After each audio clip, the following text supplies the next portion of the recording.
Chapter 15. Strangers and Friends. Sunlight streaming across his narrow bed finally woke Rand out of a deep but restless sleep. He pulled a pillow over his head, but it did not really shut out the light, and he did not really want to go back to sleep. There had been more dreams after the first. He could not remember any but the first, but he knew he wanted no more. With a sigh, he tossed the pillow aside and sat up, wincing as he stretched. All the aches he thought had soaked out in the bath were back, and his head still hurt, too. It did not surprise him. A dream like that was enough to give anybody a headache. The others had already faded, but not that one.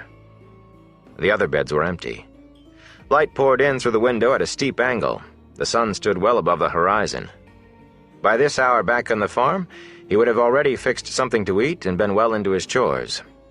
He scrambled out of bed, muttering angrily to himself. A city to see, and they did not even wake him. At least someone had seen that there was water in the pitcher, and still warm, too. He washed and dressed quickly, hesitating a moment over Tam's sword. Lan and Thom had left their saddlebags and blanket rolls behind in the room, of course, but the warder's sword was nowhere to be seen. Lan had worn his sword in Emond's Field even before there was any hint of trouble. He thought he would take the older man's lead. Telling himself it was not because he had often daydreamed about walking the streets of a real city wearing a sword, he belted it on and tossed his cloak over his shoulder like a sack. Taking the stairs two at a time, he hurried down to the kitchen. That was surely the quickest place to get a bite, and on his only day in Merrilin, he did not want to waste any more time than he already had. Blood and ashes, but they could have waked me. Master Fitch was in the kitchen, confronting a plump woman whose arms were covered in flour to her elbows, obviously the cook. Rather, she was confronting him, shaking her finger under his nose. Serving maids and scullions, potboys and spitboys, hurried about their tasks, elaborately ignoring what was going on in front of them. "Messeri is a good cat," the cook was saying sharply, "and I won't hear a word otherwise, do you hear? Complaining about him doing his job too well, that's what you're doing if you ask me." "I have had complaints," Master Fitch managed to get in. "Complaints, mistress. Half the guests." "I won't hear of it. I just won't hear of it. If they want to complain about my cat, let them do the cooking. Me poor old cat, who's just doing his job, and me, we'll go somewhere where we're appreciated, see if we don't." She untied her apron and started to lift it over her head. "No!" Master Fitch yelped, and leaped to stop her. They danced in a circle, with the cook trying to take her apron off, and the innkeeper trying to put it back on her. "No, Sarah," he panted. "There's no need for this. No need, I say. What would I do without you? Ciri's a fine cat. An excellent cat. He's the best cat in Merrilin. If anyone else complains, I'll tell them to be thankful the cat is doing his job. Yes, thankful. You mustn't go. Sarah! Sarah!" The cook stopped their circling and managed to snatch her apron free of him. "All right, then, all right." Clutching the apron in both hands, she still did not retie it. "But if you expect me to have anything ready for midday, you'd best get out of here and let me get to it. This may be your inn, but it's me kitchen. Unless you want to do the cooking." She made as if to hand the apron to him. Master Fitch stepped back with his hands spread wide. He opened his mouth, then stopped, looking around for the first time. The kitchen help still studiously ignored the cook and the innkeeper, and Rand began an intensive search of his coat pockets, though except for the coin Moiraine had given him, there was nothing in them but a few coppers and a handful of odds and ends. His pocket knife and sharpening stone, 2 spare bowstrings, and a piece of string he had thought might be useful. "I am sure, Sarah," Master Fitch said carefully, "that everything will be up to your usual excellence." With that, he took one last suspicious look at the kitchen help, then left with as much dignity as he could manage. Sarah waited until he was gone before briskly tying her apron strings again, then fastened her eye on Rand. "I suppose you want something to eat, eh? Well, come on in." She gave him a quick grin. "I don't bite, I don't. No matter what you may have seen, as you shouldn't. Seal, get the lad some bread and cheese and milk. That's all there is right now. Sit yourself, lad. Your friends have all gone out, except one lad I understand wasn't feeling well, and I expect you'll be wanting to do the same." One of the serving maids brought a tray while Rand took a stool at the table. He began eating as the cook went back to kneading her bread dough, but she was not finished talking. "You mustn't take any mind of what you saw now. Master Fitch is a good enough man, though the best of you aren't any bargains. It's the folk complaining as has him on edge. And what do they have to complain about? Would they rather find live rats than dead ones? Though it isn't like Ciri to leave his handiwork behind. And over a dozen. Ciri wouldn't let so many get into the inn. He wouldn't. It's a clean place, too, and not one to be so troubled. And all with backs broken. She shook her head at the strangeness of it all. The bread and cheese turned to ashes in Rand's mouth. Their backs were broken? The cook waved a floury hand. Think on happier things, that's my way of looking. There's a gleeman, you know, in the common room right this minute. But then you came with him, didn't you? You're one of those as came with Mistress Alice last evening, aren't you? I thought you were. I won't get much chance to see this gleeman myself, I'm thinking. Not with the inn as full as it is, and most of them riff-raff down from the mines. She gave the dough an especially heavy thump. Not the sort we'd let in most times. Only the whole town is filled up with them. Better than some they could be, though, I suppose. Why, I haven't seen a gleeman since before the winter, and... Rand ate mechanically, not tasting anything, not listening to what the cook said. Dead rats with their backs broken. He finished his breakfast hastily, stammered his thanks, and hurried out. He had to talk to someone. The common room of the Stag and Lion shared little except its purpose with the same room at the Winespring Inn. It was twice as wide and 3 times as long, and colorful pictures of ornate buildings with gardens of tall trees and bright flowers were painted high on the walls. Instead of one huge fireplace, a hearth blazed on each wall, and scores of tables filled the floor, with almost every chair, bench, or stool taken. Every man among the crowd of patrons, with pipes in their teeth and mugs in their fists, leaned forward with his attention on one thing. Thom, standing atop a table in the middle of the room, his many-colored cloak tossed over a nearby chair. Even Master Fitch held a silver tankard and a polishing cloth in motionless hands. "Prancing silver hooves and proud arched necks," Thom proclaimed, while somehow seeming not only to be riding a horse, but to be one of a long procession of riders. "Silken manes flutter with tossed heads. 1,000 streaming banners whip rainbows against an endless sky. 100 brazen-throated trumpets shiver the air, and drums rattle like thunder. Wave on wave, cheers roll from watchers in their thousands, roll across the rooftops and towers of Ilion, crash and break unheard around the 1,000 ears of riders whose eyes and hearts shine with their sacred quest. The great hunt of the Horn rides forth. Rides to seek the Horn of Valir, that will summon the heroes of the ages back from the grave to battle for the light." It was what the gleeman had called plain chant, those nights beside the fire on the ride north. Stories, he said, were told in 3 voices, high chant, plain chant, and common, which meant simply telling it the way you might tell your neighbor about your crop. Thom told stories in common, but he did not bother to hide his contempt for the voice. Rand closed the door without going in and slumped against the wall. He would get no advice from Thom. Moiraine? What would she do if she knew? He became aware of people staring at him as they passed and realized he was muttering under his breath. Smoothing his coat, he straightened. He had to talk to somebody. The cook had said one of the others had not gone out. It was an effort not to run. When he rapped on the door of the room where the other boys had slept and poked his head in, only Perrin was there, lying on his bed and still not dressed. He twisted his head on the pillow to look at Rand, then closed his eyes again. Mat's bow and quiver were propped in the corner. "I heard you weren't feeling well," Rand said. He came in and sat on the next bed. "I just wanted to talk. He did not know how to bring it up, he realized. "If you're sick," he said, half standing, "maybe you ought to sleep. I can go." "I don't know if I'll ever sleep again," Perrin sighed. "I had a bad dream, if you must know, and couldn't get back to sleep. Mat will be quick enough to tell you. He laughed this morning when I told them why I was too tired to go out with him. But he dreamed too. I listened to him for most of the night, tossing and muttering, and you can't tell me he got a good night's sleep." He threw a thick arm across his eyes. "Light, but I'm tired. Maybe if I just stay here for an hour or 2, I'll feel like getting up. Matt will never let me hear the end of it if I miss seeing Merrilin because of a dream."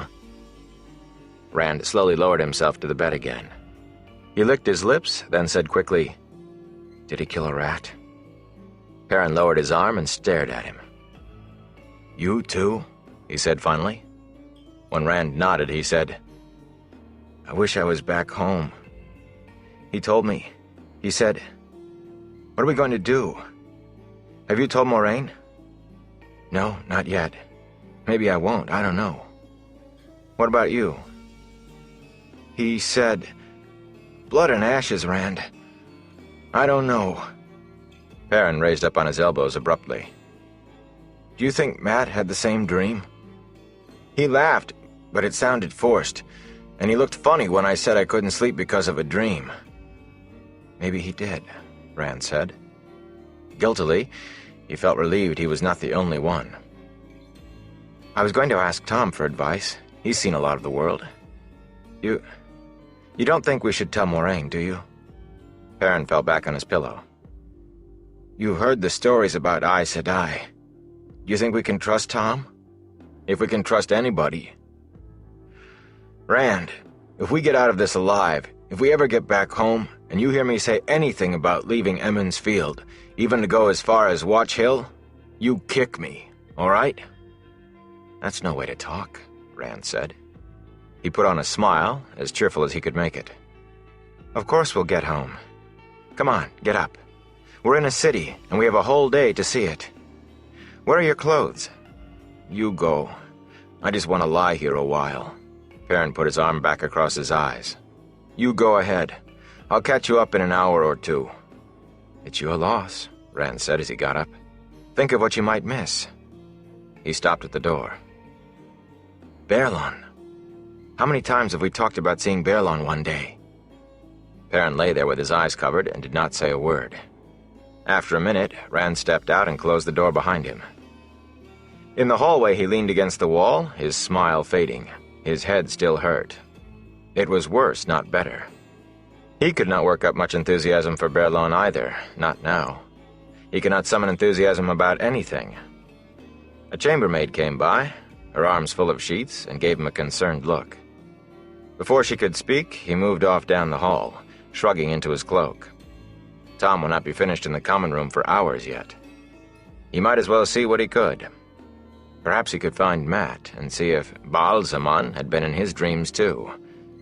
He went downstairs, more slowly this time, rubbing his temple. The stairs ended near the kitchen, so he took that way out, nodding to Sarah, but hurrying on when she seemed about to take up where she had left off. The stable yard was empty except for Much, standing in the stable door, and one of the ostlers, carrying a sack on his shoulder into the stable. Rand nodded to Much too, but the stableman gave him a truculent look and went inside. He hoped the rest of the city was more like Sarah and less like Much. Ready to see what a city was like, he picked up his step. At the open stable-yard gates, he stopped and stared. People packed the street like sheep in a pen. People swathed to the eyes in cloaks and coats, hats pulled down against the cold, weaving in and out at a quick step, as though the wind whistling over the rooftops blew them along, elbowing past one another with barely a word or a glance. All strangers, he thought. None of them know each other. The smells were strange, too, sharp and sour and sweet, all mixed in a hodgepodge that had him rubbing his nose. Even at the height of festival, he had never seen so many people so jammed together, not even half so many. And this was only one street. Master Fitch and the cook said the whole city was full. The whole city? Like this? He backed slowly away from the gate, away from the street full of people. It really was not right to go off and leave Perrin sick in bed. And what if Thom finished his storytelling while Rand was off in the city? The Gleeman might go out himself, and Rand needed to talk to someone. Much better to wait a bit. He breathed a sigh of relief as he turned his back on the swarming street. Going back inside the inn did not appeal to him, though, not with his headache. He sat on an upended barrel and hoped the cold air might help his head. Much came to the stable door from time to time to stare at him, and even across the stable yard he could make out the fellow's disapproving scowl. Was it country people the man did not like? Or had he been embarrassed by Master Fitch greeting them after he had tried to chase them off from coming in the back way? Maybe he's a dark friend, he thought, expecting to chuckle at the idea, but it was not a funny thought. He rubbed his hand along the hilt of Tam's sword. There was not much left that was funny at all. "A shepherd with a heron-marked sword," said a low woman's voice. "That's almost enough to make me believe anything. What trouble are you in, down-country boy?" Startled, Rand jumped to his feet.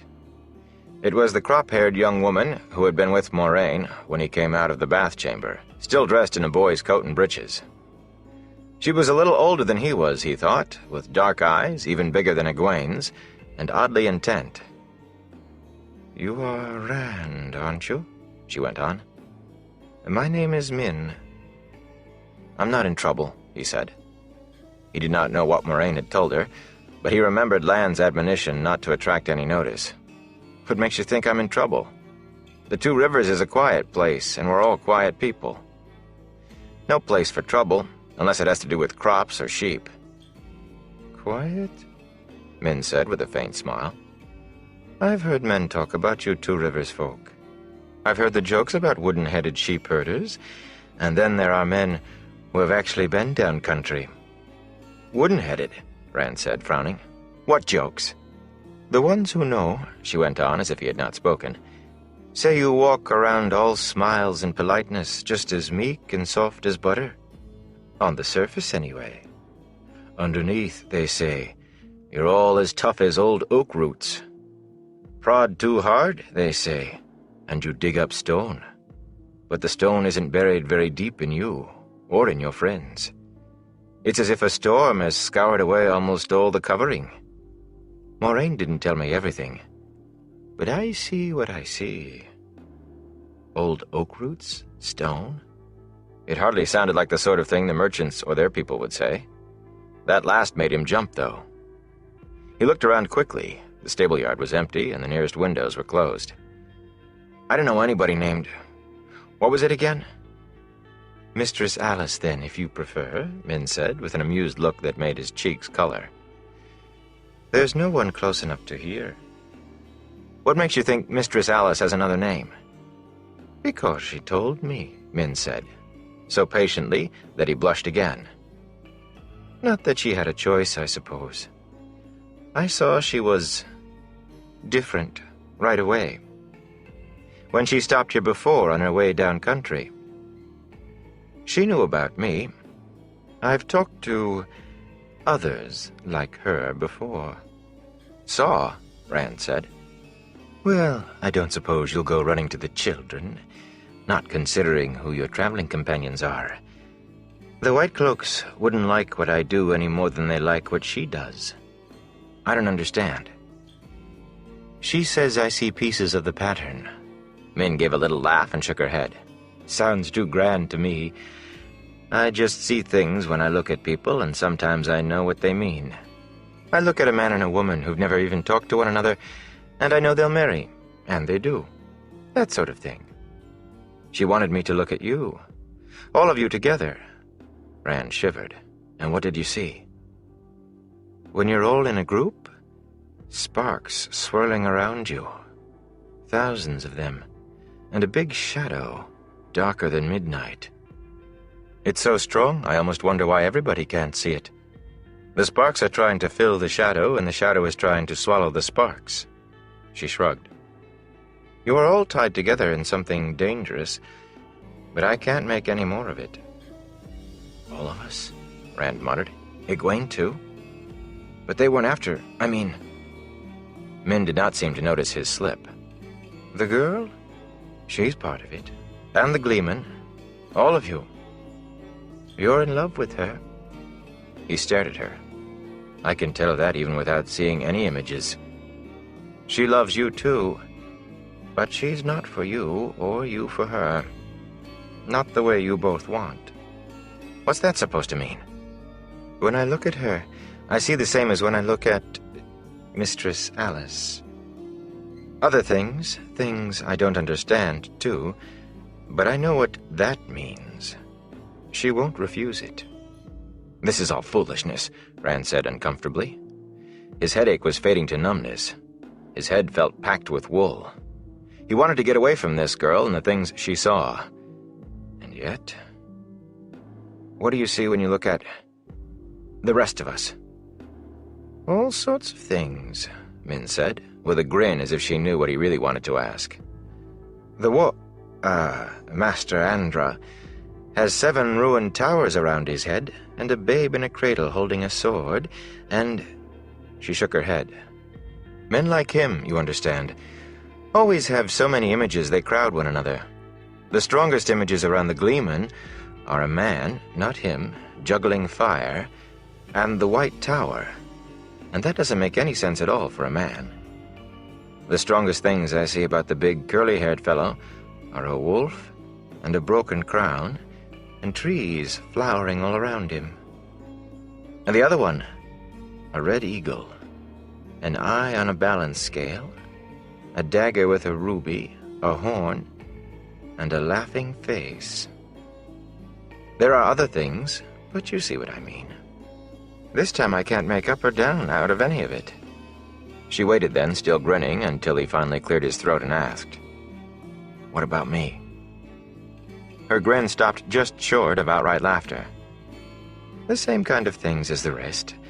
A sword that isn't a sword, a golden crown of laurel leaves, a beggar's staff, you pouring water on sand, a bloody hand and a white-hot iron, 3 women standing over a funeral bier with you on it. Black rock wet with blood. All right," he broke in uneasily. "You don't have to list it all." "Most of all, I see lightning around you. Some striking at you, some coming out of you. I don't know what any of it means, except for one thing. You and I will meet again." She gave him a quizzical look, as if she did not understand that either. "Why shouldn't we?" he said. "I'll be coming back this way on my way home." "I suppose you will, at that." Suddenly her grin was back, wry and mysterious, and she patted his cheek. "But if I told you everything I saw, you'd be as curly-haired as your friend with the shoulders." He jerked back from her hand as if it were red-hot. "What do you mean? Do you see anything about rats or dreams?" "Rats? No rats.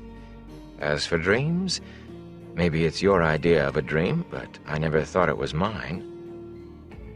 He wondered if she was crazy, grinning like that. "I have to go," he said, edging around her. I have to meet my friends." "Go then. But you won't escape."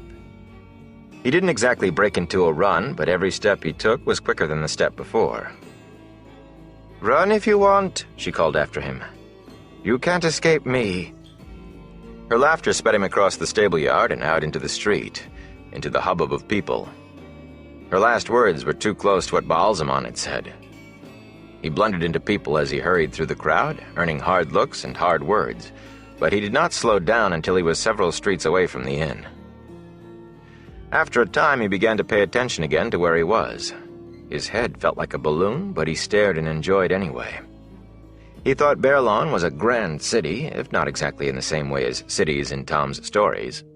He wandered up broad streets, most paved with flagstone, and down narrow, twisting lanes, wherever chance and the shifting of the crowd took him. It had rained during the night, and the streets that were unpaved had already been churned to mud by the crowds, but muddy streets were nothing new to him. None of the streets in Emond's Field were paved. There certainly were no palaces, and only a few houses were very much bigger than those back home. But every house had a roof of slate or tile, as fine as the roof of the Winespring Inn. He supposed there would be a palace or 2 in Camelin. As for inns, he counted 9. Not one smaller than the Winespring, and most as large as the Stag and Lion, and there were plenty of streets he had not seen yet. Shops dotted every street, with awnings out front sheltering tables covered with goods, everything from cloth to books to pots to boots. It was as if 100 peddlers' wagons had spilled out their contents. He stared so much that more than once he had to hurry on at the suspicious look of a shopkeeper. He had not understood the first shopkeeper's stare. When he did, he started to get angry until he remembered that here he was the stranger. He could not have bought much anyway. He gasped when he saw how many coppers were exchanged for a dozen discolored apples or a handful of shriveled turnips, the sort that would be fed to the horses in the two rivers. But people seemed eager to pay. There were certainly more than enough people to his estimation. For a while, the sheer number of them almost overwhelmed him. Some wore clothes of finer cut than anyone in the two rivers, almost as fine as Moiraine's. And quite a few had long fur-lined coats that flapped around their ankles. The miners everybody at the inn kept talking about, they had the hunched look of men who grubbed underground. But most of the people did not look any different from those he had grown up with, not in dress or in face. He had expected they would, somehow. Indeed, some of them had so much the look of the two rivers in their faces that he could imagine they belonged to one family or another that he knew around Emond's Field. A toothless, gray-haired fellow with ears like jug handles, sitting on a bench outside one of the inns and peering mournfully into an empty tankard, could easily have been Billy Conger's close cousin.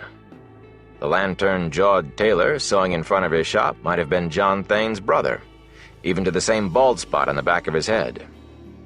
A near mirror image of Samuel Craw pushed past Rand as he turned a corner and, in disbelief, he stared at a bony little man with long arms and a big nose, shoving hurriedly through the crowd in clothes that looked like a bundle of rags. The man's eyes were sunken and his dirty face gaunt, as if he had not eaten or slept in days, but Rand could swear. The ragged man saw him then, and froze in mid-step, heedless of people who all but stumbled over him. The last doubt in Rand's mind vanished. "Master Fain!" he shouted. "We all thought you were—" As quick as a blink, the peddler darted away, but Rand dodged after him, calling apologies over his shoulder to the people he bumped. Through the crowd, he just caught sight of Fain dashing into an alleyway, and he turned after. A few steps into the alleyway, the peddler had stopped in his tracks. A tall fence made it into a dead end. As Rand skidded to a halt, Fain rounded on him, crouching warily and backing away. He flapped grimy hands at Rand to stay back. More than one rip showed in his coat, and his cloak was worn and tattered, as if it had seen much harder use than it was meant for. "Master Fain?" Rand said hesitantly. "What is the matter? It's me, Randall Thor, from Emond's Field. We all thought the Trollocs had taken you." Fain gestured sharply and, still in a crouch, ran a few crabbed steps toward the open end of the alley. He did not try to pass Rand, or even come close to him. "Don't!" he rasped. His head shifted constantly as he tried to see everything in the street beyond Rand. "Don't mention," his voice dropped into a hoarse whisper, and he turned his head away, watching Rand with quick, sidelong glances. "There be Whitecloaks in the town." "They have no reason to bother us," Rand said. "Come back to the Stag and Lion with me. I'm staying there with friends. You know most of them. They'll be glad to see you. We all thought you were dead." "Dead?" the peddler snapped indignantly. "Not Padan Fain. Padan Fain knows which way to jump and where to land." He straightened his rags as if they were feast day clothes. "Always have and always will. I'll live a long time. Longer than—" Abruptly his face tightened and his hands clutched hold of his coat front. "They burned my wagon and all my goods. Had no cause to be doing that, did they? I couldn't get to my horses. My horses! But that fat old innkeeper had them locked up in his stable. I had to step quick not to get my throat slit. And what did it get me?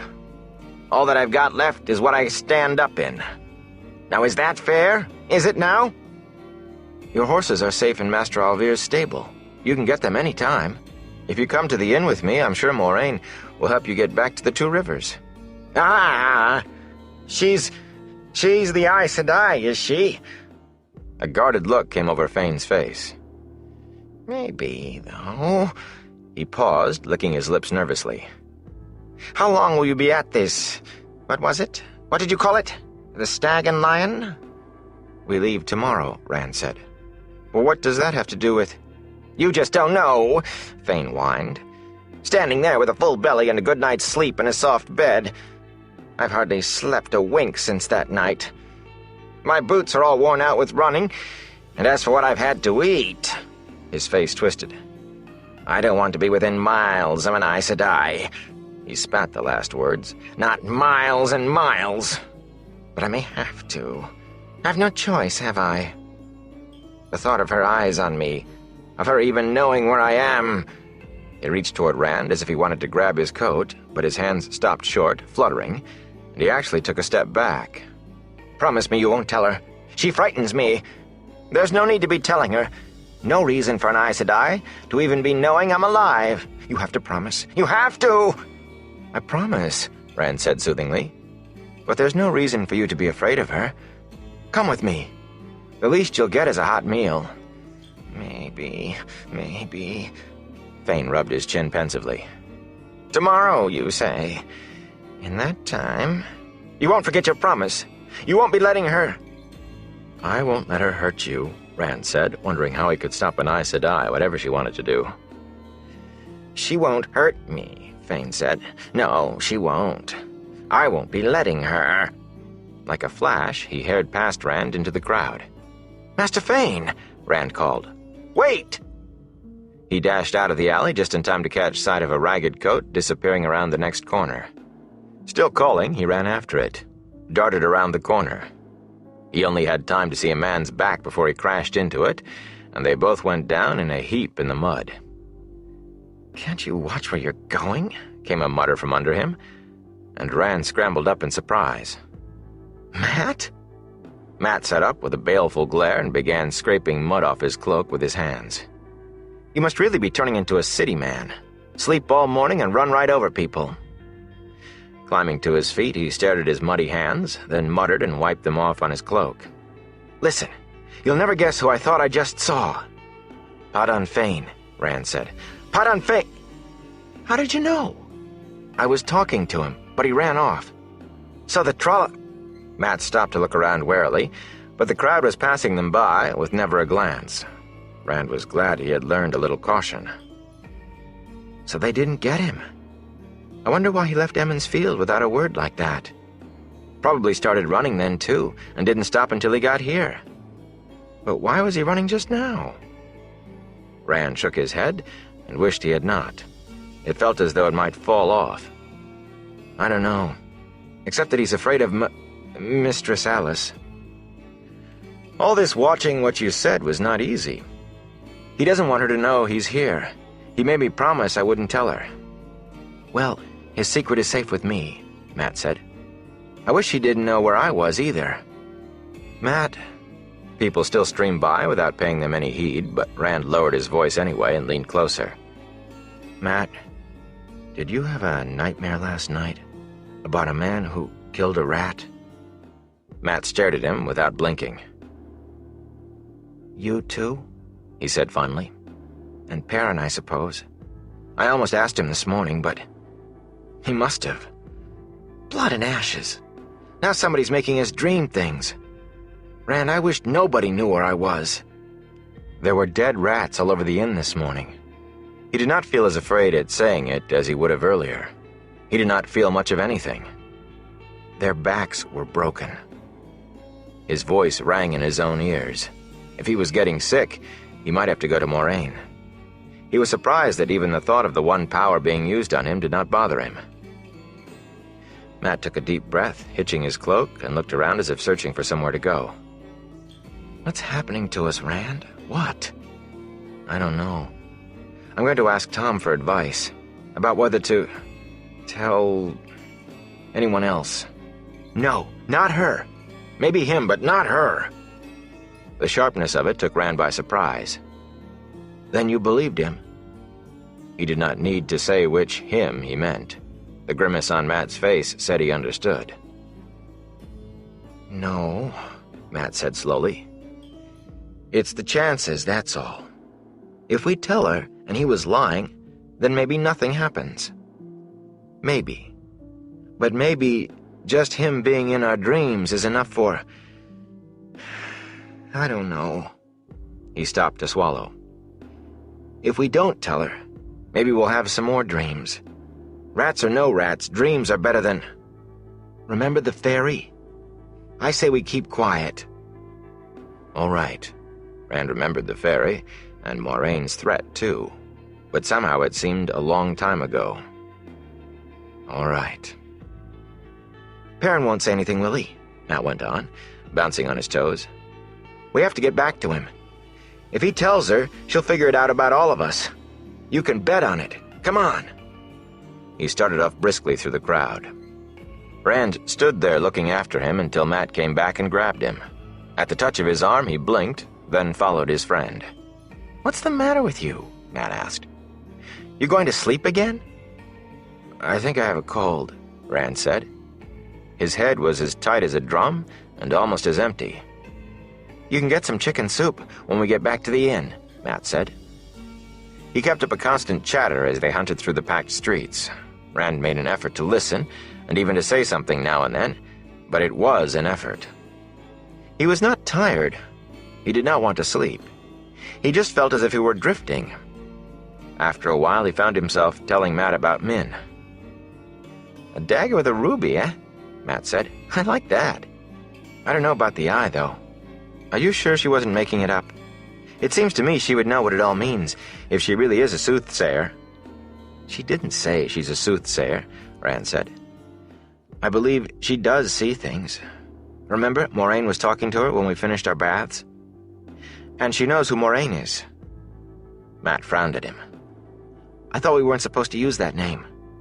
No, Rand muttered. He rubbed his head with both hands. It was so hard to concentrate on anything. I think maybe you really are sick, Matt said, still frowning. Suddenly he pulled Rand to a stop by his coat sleeve. Look at them. 3 men in breastplates and conical steel caps, burnished till they shone like silver, were making their way down the street toward Rand and Matt. Even the mail on their arms gleamed. Their long cloaks, pristine white and embroidered on the left breast with a golden sunburst, just cleared the mud and puddles of the street. Their hands rested on their sword hilts, and they looked around them as if looking at things that had wriggled out from under a rotting log. Nobody looked back, though. Nobody even seemed to notice them. Just the same, the 3 did not have to push through the crowd. The bustle parted to either side of the white-cloaked men, as if by happenstance, leaving them to walk in a clear space that moved with them. Do you suppose they're children of the light? Matt asked in a loud voice. A passerby looked hard at Matt, then quickened his pace. Rand nodded. Children of the light. Whitecloaks. Men who hated Aes Sedai. Men who told people how to live, causing trouble for those who refused to obey. If burned farms, and worse, could be called as mild as trouble. I should be afraid, he thought. Or curious. Something, at any rate. Instead, he stared at them passively. They don't look like so much to me, Matt said. Full of themselves, though, aren't they? They don't matter, Rand said. The inn. We have to talk to Perrin. Like Edward Conger. He always has his nose in the air, too. Suddenly Matt grinned, a twinkle in his eye. Remember when he fell off the wagon bridge and had to tramp home dripping wet? That took him down a peg for a month. What does that have to do with Perrin? See that? Matt pointed to a cart resting on its shafts in an alleyway just ahead of the children. A single stake held a dozen stacked barrels in place on the flatbed. Watch. Laughing, he darted into a cutler's shop to their left. Rand stared after him, knowing he should do something. That look in Matt's eyes always meant one of his tricks. But oddly, he found himself looking forward to whatever Matt was going to do.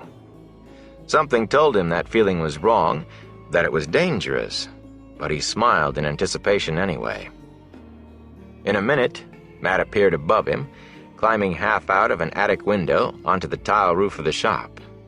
His sling was in his hands, already beginning to whirl. Rand's eyes went back to the cart. Almost immediately, there was a sharp crack, and the stake holding the barrels broke just as the Whitecloaks came abreast of the alley. People jumped out of the way as the barrels rolled down the cart shafts with an empty rumble and jounced into the street, splashing mud and muddy water in every direction. The 3 children jumped no less quickly than anyone else, their superior looks replaced by surprise. Some passers-by fell down, making more splashes, but the 3 moved agilely, avoiding the barrels with ease. They could not avoid the flying mud that splattered their white cloaks, though. A bearded man in a long apron hurried out of the alley, waving his arms and shouting angrily. But one look at the three trying vainly to shake the mud from their cloaks, and he vanished back into the alley even faster than he had come out. Rand glanced back up at the shop roof. Mat was gone. It had been an easy shot for any Two Rivers lad, but the effect was certainly all that could be hoped for. He could not help laughing. The humor seemed to be wrapped in wool, but it was still funny. When he turned back to the street, the three Whitecloaks were staring straight at him. "You'll find something funny, yes?" The one who spoke stood a little in front of the others. He wore an arrogant, unblinking look, with a light in his eyes as if he knew something important, something no one else knew. Rand's laughter cut off short. He and the children were alone with the mud and the barrels. The crowd that had been all around them had found urgent business up or down the street. "Does fear of the light hold your tongue?" Anger made the Whitecloak's narrow face seem even more pinched. He glanced dismissively at the sword hilt sticking out from Rand's cloak. "Perhaps you are responsible for this, yes?" Unlike the others, he had a golden knot beneath the sunburst on his cloak. Rand moved to cover the sword, but instead swept his cloak back over his shoulder. In the back of his head was a frantic wonder at what he was doing, but it was a distant thought. "Accidents happen," he said. "Even to the children of the light." The narrow-faced man raised an eyebrow. "You are that dangerous, youngling?" He was not much older than Rand. "Herrenmark, Lord Bornhold," one of the others said, warningly. The narrow-faced man glanced at Rand's sword hilt again. The bronze heron was plain, and his eyes widened momentarily. Then his gaze rose to Rand's face, and he sniffed dismissively. "He is too young." "You are not from this place, yes?" he said coldly to Rand. "You come from where?" "I just arrived in Merrilin."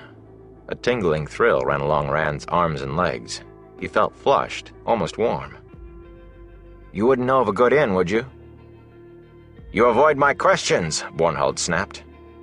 "What evil is in you that you do not answer me?" His companions moved up to either side of him, faces hard and expressionless.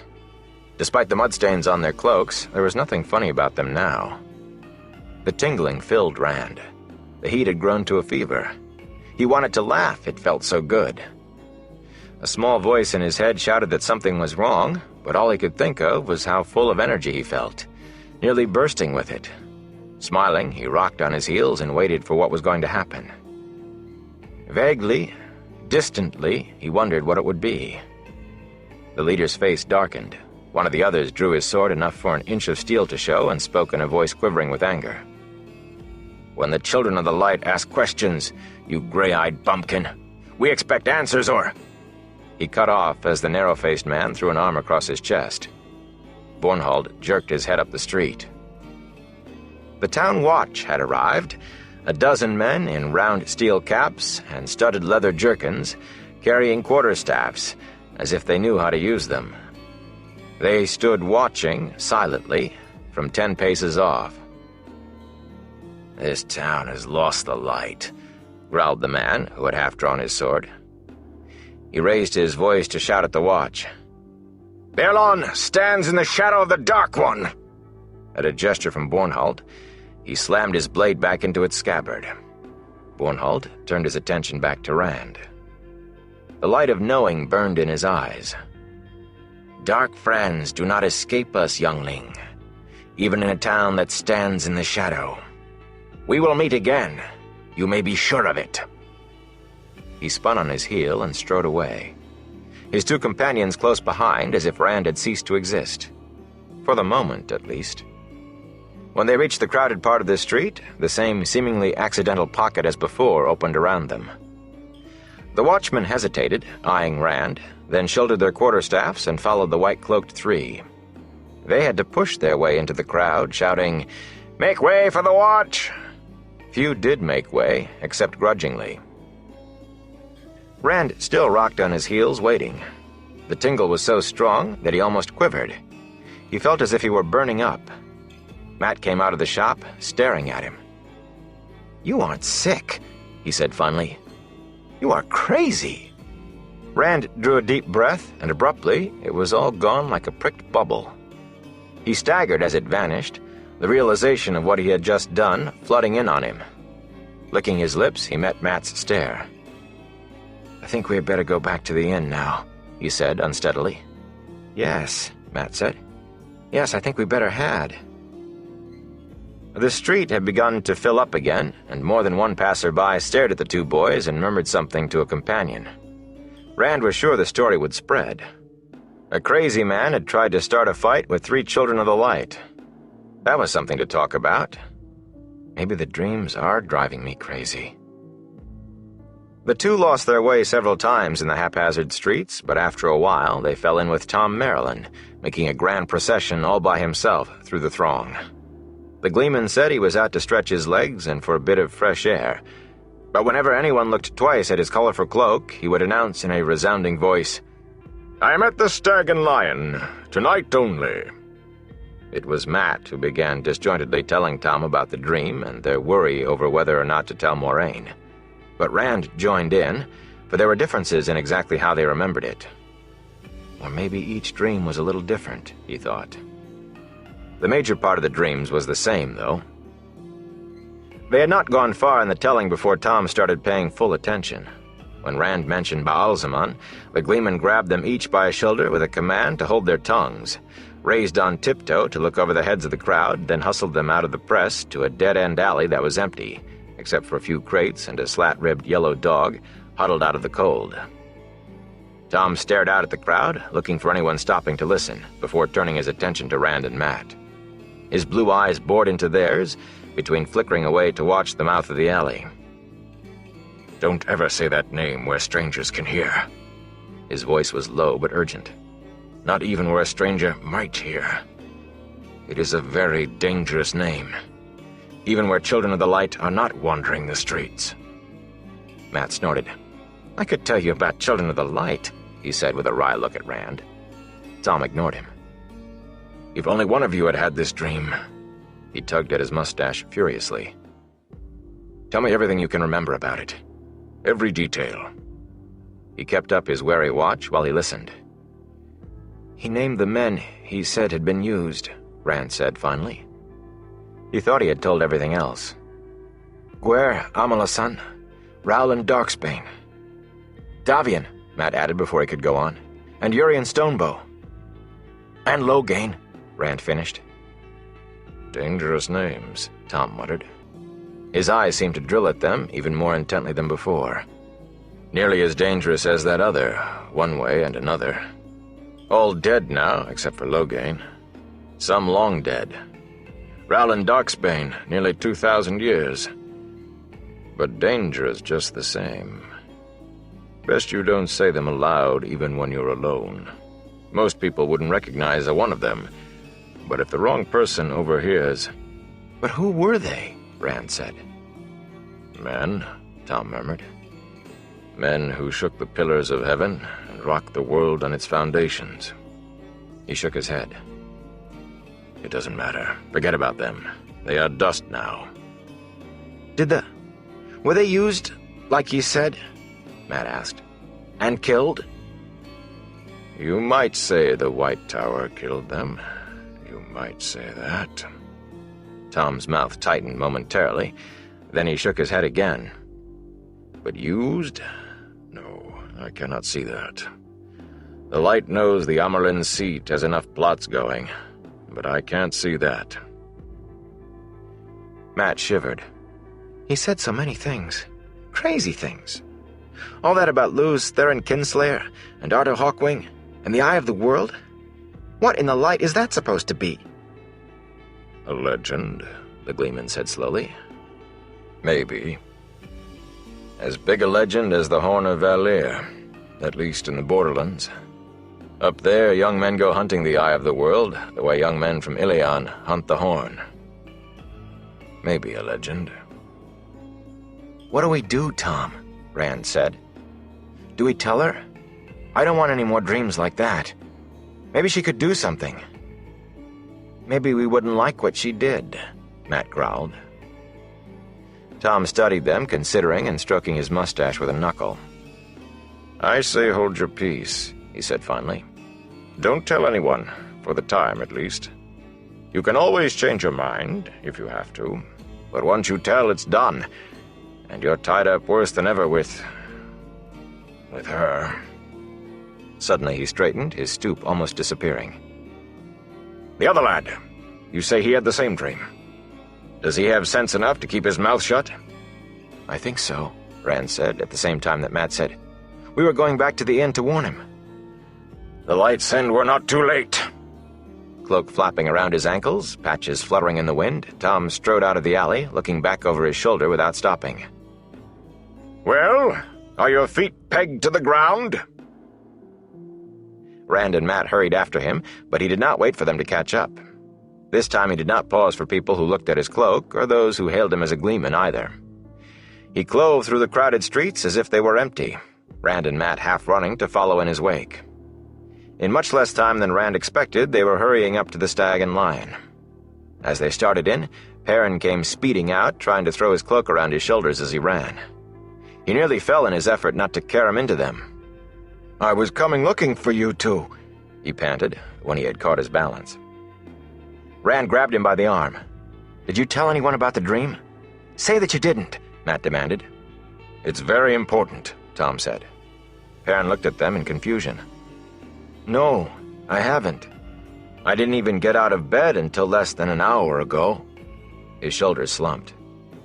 "I've given myself a headache trying not to think about it, much less talk about it." "Why did you tell him?" He nodded at the gleeman. "We had to talk to somebody or go crazy," Rand said. "I will explain later," Thom added, with a significant look at the people passing in and out of the Stag and Lion. "All right," Perrin replied slowly, still looking confused. Suddenly, he slapped his head. "You almost made me forget why I was looking for you. Not that I don't wish I could. Nynaeve is inside." "Blood and ashes!" Matt yelped. "How did she get here? Moiraine? The ferry?" Perrin snorted. "You think a little thing like a sunken ferry could stop her? She rooted Hightower out. I don't know how he got back over the river, but she said he was hiding in his bedroom and didn't want to go near the river. Anyway, she bullied him into finding a boat big enough for her and her horse and rowing her across. Himself. She only gave him time to find one of his haulers to work another set of oars." "Light," Matt breathed. "What is she doing here?" Rand wanted to know. Matt and Perrin both gave him a scornful look. "She came after us," Perrin said. "She's with Mistress Alice right now, and it's cold enough in there to snow." "Couldn't we just go somewhere else for a while?" Matt asked. "My da says only a fool puts his hand in a hornet nest until he absolutely has to." Rand cut in. "She can't make us go back. Winter night should have been enough to make her see that. If she doesn't, we will have to make her." Matt's eyebrows lifted higher with every word, and when Rand finished, he let out a low whistle. "You ever try to make Nynaeve see something she doesn't want to see? I have. I say we stay away till night and sneak in then." "From my observation of the young woman," Thom said, "I don't think she will stop until she has had her say. If she is not allowed to have it soon, she might keep on until she attracts attention none of us wants." That brought them all up short. They exchanged glances, drew deep breaths, and marched inside as if to face Trollocs.